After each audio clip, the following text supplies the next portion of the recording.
Good Morning Business, French Tech.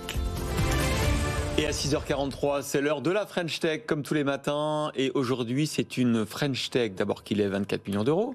C'est un bon prétexte pour l'inviter. Et ensuite, qui était pionnière de la livraison de véhicules en location à domicile en 2015. Bonjour Vincent Moindreau. Bonjour. Vous êtes président de Carlili. Oui. Redites-nous un peu, effectivement, votre singularité sur le marché de la location de voitures. Bon, la location de voiture, c'est un vieux marché. Ah oui. L'expérience dont on a l'habitude, c'est d'aller en agence et de faire la queue. Nous, c'est très simple, on fait l'inverse. On vous livre chez vous votre voiture de location quand vous en avez besoin. Et quand vous n'en avez plus besoin, on vient la récupérer à domicile également. Ça doit avoir un surcoût énorme, ça, non ? Non, alors on a beaucoup travaillé de modèle économique. On n'a pas de coût fixe d'agence, donc on arrive à bien... Vous êtes en digital uniquement. Exactement, 100% digital, on n'a pas d'agence. Voilà. Donc tout est comprimé en termes de prix. Vous arrivez à trouver des prix qui sont relativement similaires à ceux que vous payez en agence. D'accord, site web ou appli ? Ou les deux. Les deux, les bon. Deux. Voilà. Et ça coûte combien du coup, en moyenne, effectivement ? Alors j'imagine que c'est accessible uniquement dans certaines grandes villes ? Oui, c'est accessible dans les grandes villes, en tout cas pour le moment. On cherche à se développer, c'est une des raisons de cette levée de fonds. Le prix, c'est toujours difficile de communiquer sur un prix parce qu'il dépend beaucoup au cours de l'année, mais ce que je peux vous dire, c'est qu'on est dans le marché, donc on connaît pas les moyens de la location, on est totalement aligné avec le marché. L'idée, pour vous, c'est de remplacer la voiture individuelle finalement à terme, de compléter des transports, l'utilisation de transports publics et la location de voitures électriques livrées chez vous. Oui, c'est exactement ça. La location de voitures est citée de plus en plus par les experts environnementaux comme une des solutions à notre avenir pour décarboner nos économies. Pourquoi ? Parce que l'idée, c'est effectivement, au lieu de que chacun possède une voiture et donc qu'on ait un parc, comme en France, de 30 millions de véhicules, qu'on ait moins de véhicules, mais qui soient mieux utilisés parce qu'ils sont loués. Et le fait de les livrer permet également de mieux gérer l'adéquation entre l'offre et la demande. Alors on a plein de questions. D'abord, vous dites électrique, vous avez commandé 300 Tesla qui sont en train d'arriver progressivement, vous avez 700 véhicules. Aujourd'hui, vous n'êtes pas 100% électrique. Non, aujourd'hui, on n'est pas 100% électrique. On démarre comme une boîte de location traditionnelle. Par contre, on a une volonté, c'est d'aller encore plus loin dans notre mission. Et donc, dès 2025, d'être 100% électrique. Pour le faire, il fallait dès aujourd'hui changer les choses. C'est pour ça qu'on lève 24 millions d'euros. C'est notamment pour acheter pour la première fois une flotte de voitures électriques. En l'occurrence, on a commandé 300 véhicules de la marque Tesla. Pas mauvais choix. C'est pas mauvais choix. Effectivement, ça non, peut mais attirer. c'est même le meilleur choix quand on parle d'électrique aujourd'hui. On verra comment ça se développe à l'avenir, mais la Tesla permet très sereinement de faire des centaines de kilomètres c'est vrai. Et de se recharger sur un réseau qui est très bon par rapport aux autres. Alors par exemple, si je loue une Tesla chez Carlili, en moyenne, allez, je voudrais un prix, ça me coûte combien ? Et est-ce que ça inclut la recharge par exemple ? Alors les téléspectateurs vont aller vérifier tout ce que je dis, mais en gros ça démarre à 50 euros par jour. On est plutôt 50 euros par jour sur, on va dire, des périodes les moins denses. D'accord. Et puis après ça monte évidemment en fonction du marché. Par contre, effectivement, ce prix comprend la recharge électrique, puisque il n'y a pas de carburant, on se recharge à la prise.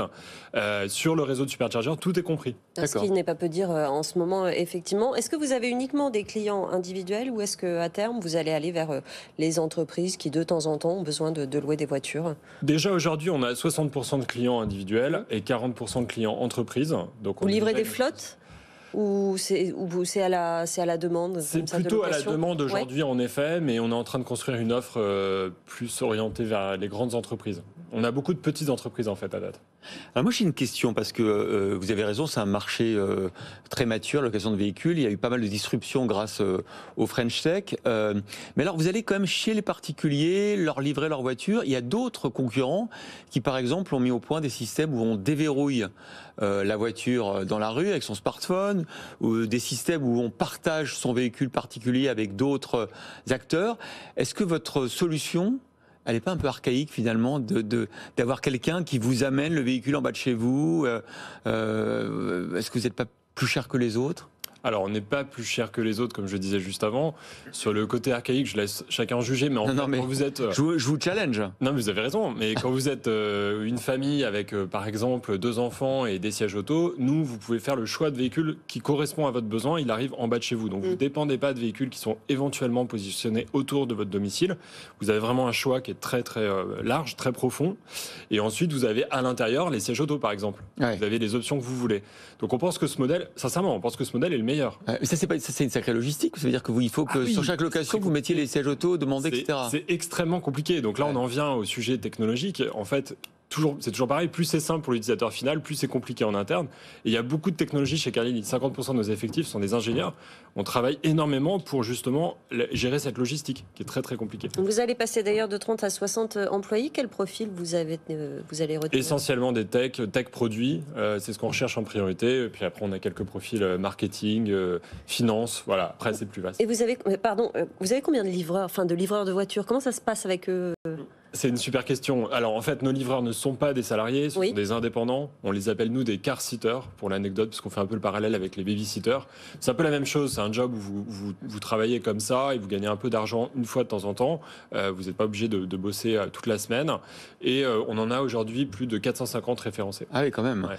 Et alors j'ai vu dans cette augmentation de capital, c'est intéressant de voir qui souscrit, notamment la Banque des Territoires et puis le fonds Déméter de modernisation écologique des transports. C'est pas la première fois qu'on reçoit une French Tech où le côté impact et RSE, finalement, conditionne le choix des actionnaires. C'est votre cas ? Absolument, oui. On a une boîte à mission dès le premier jour. Carlyle, c'est une entreprise qui a 7 ans déjà. On n'est pas né hier. Ah ouais. Donc on a mis notre temps pour arriver là, mais parce qu'on n'a jamais lâché sur cette mission. On est vraiment là pour essayer de décarboner la mobilité. Et donc voilà, c'était très logique qu'on aille chercher ces investisseurs. Et vous sentez qu'il y a eu plus d'acceptabilité à ce niveau-là aujourd'hui, après la crise en 2022 ? Pour plein de raisons, oui. L'électrique, on a réalisé cette levée de fonds sur plusieurs mois, donc ça date d'avant la crise actuelle, la guerre. Mais l'électrique prend son ampleur de plus en plus fortement. Et par ailleurs, les boîtes à impact, on a bien senti qu'il se passait quelque chose, quoi.